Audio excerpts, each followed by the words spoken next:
নদিয়ার শান্তিপুর 17 নম্বর ওয়ার্ডে এক তাঁত ব্যবসায়ীর বাড়িতে বা তাঁতির বাড়িতে অগ্নিকাণ্ডের ঘটনায় চাঞ্চল্য।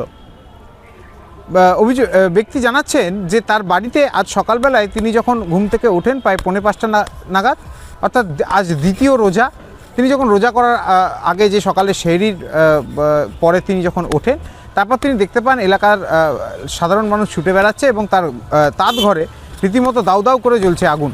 এবং তারপরেই রীতিমতো তিনি চিৎকার চেঁচামেচি শুরু করলে এলাকাবাসীর তৎপরতায় আগুন নেভানো যায়। ঘটনায় তার তাঁত এবং রীতিমতো যে পাওয়ারলুম তাঁত সেটি পুরোপুরি ভস্মীভূত হয়েছে।